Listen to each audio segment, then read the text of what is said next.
It has recently been said that I have perfect diction. What a compliment. It is true that I have an English degree in English, but it's funny because growing up in the South, that's supposed to mar my accent, to make it over-exaggerated, but because my mom's from New York, that helps it to be where it's not overbearing. It kind of neutralized my accent. Now, let's get to work. We are gonna have fun here. Let's take a look. Now, this comment is from Jack Ito. Here's 2 reasons why I already like Jack. Well, Jack's my dad's name, and Jack is also my son's name. It's a good name. And then Ito, that's Japanese, correct?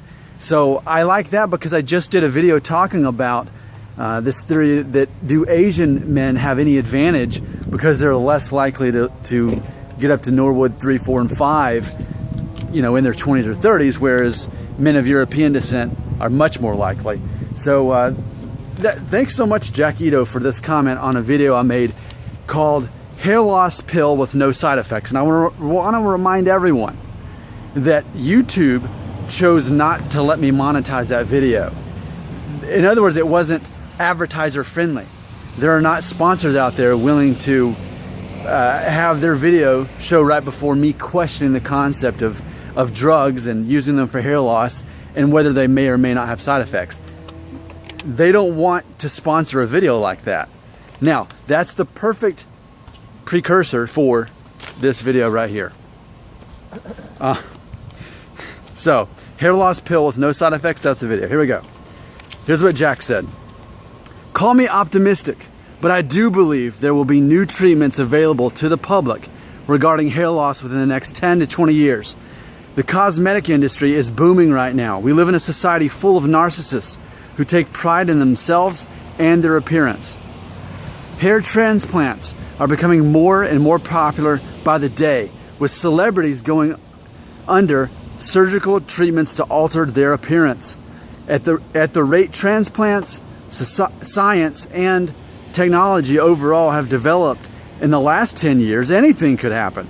Transplants will have likely improved to the stage where they're able to make a Norwood 6 into a solid Norwood 2.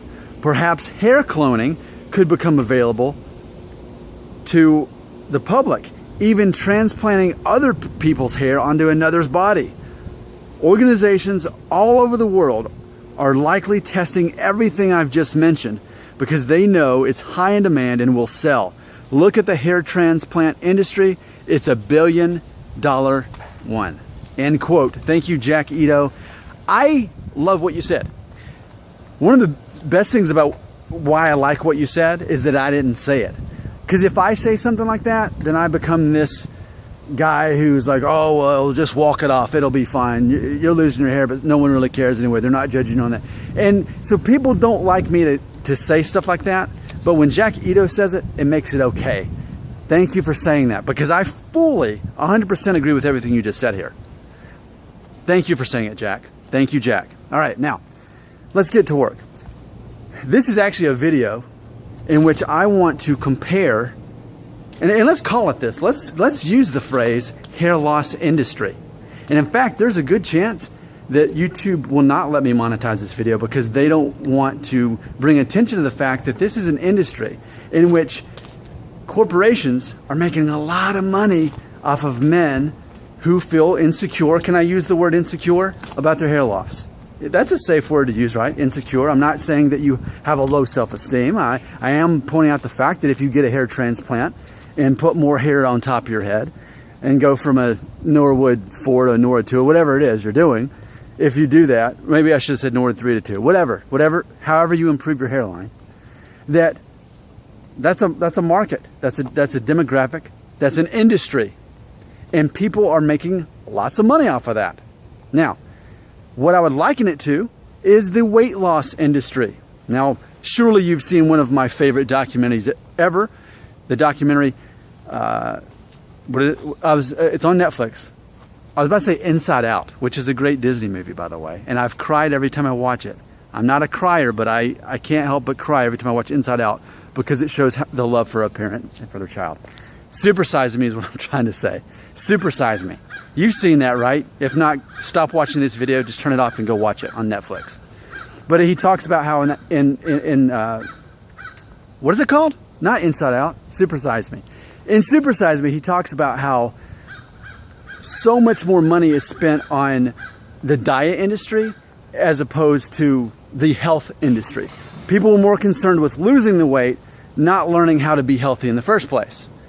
And people have figured this out, and people are making money off of these people. Why? Because just after I make this video, I'm going to be running for 30 minutes. I'm going to be running a couple miles, as I do every Monday, Wednesday, and Friday.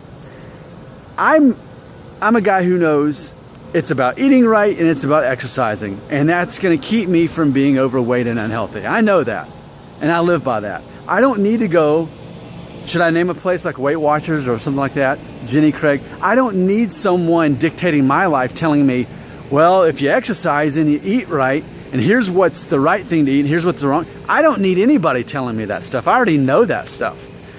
But think of all the people who do need to hear that. And the only way that they're going to have a chance at staying healthy is to have someone feeding them that information and controlling their life in that way. There's people who need that. And here's the thing about it. It's not to say that those products or those systems are actually helping people. Because often what happens is it's only working as long as they're using it, as long as they're drinking those shakes and only having one meal of the day and walking or whatever they're doing to exercise. It's only going to kind of maintain things or help things while they're working. And the moment they fall off the wagon, they fall off the wagon. They gain the weight back, right? People like me don't need that. When I realized, hey, I'm gaining weight, I'm unhealthy, I changed my ways. I started eating better and I started exercising. And it's been like 8 years of me keeping the 20 pounds off. I used to weigh 20 pounds heavier than I do now. But I say all that because there's an industry for that. People are making money off of that. It's the same, to me, forgive me, for my opinion, forgive me, it's the same thing with hair loss. Because they know that there will always be people unlike me. There will be always people who just need to get that hair transplant or that Rogaine or whatever it is to save their hair. There are people who need that in order to live their lives the way they want to live it. Which again, I fully am for that. I'm a libertarian. I want those people to be happy. See, the people that are useless are the people like me. I'm useless to people like that. They can't make money off of me. No one's going to make money off of my hair loss. Now, here's the irony. Who's making money off of my hair loss? Hair transplant companies? No. Rogaine, Propecia? No. They're not making money off of my hair loss. Have you figured out the twist ending? Who's making money off of my hair loss? Let me say that again really closely. Who is making money off of my hair loss? Not corporations. Me.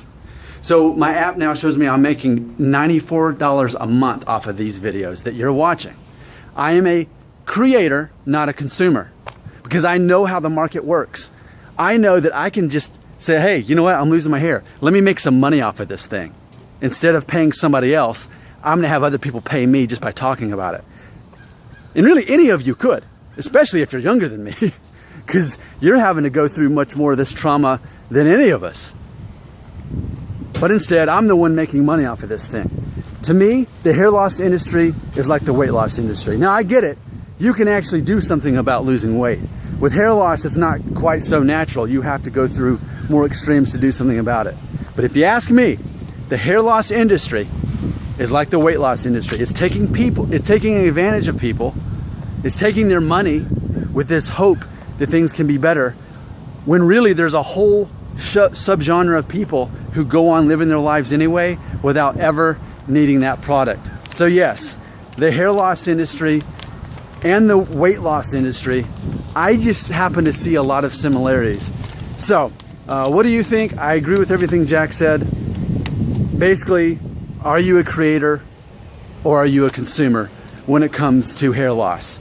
Will you ever become like me and decide, you know what, if Nick Shell can make $95 a month off of his hair loss, I could probably make more.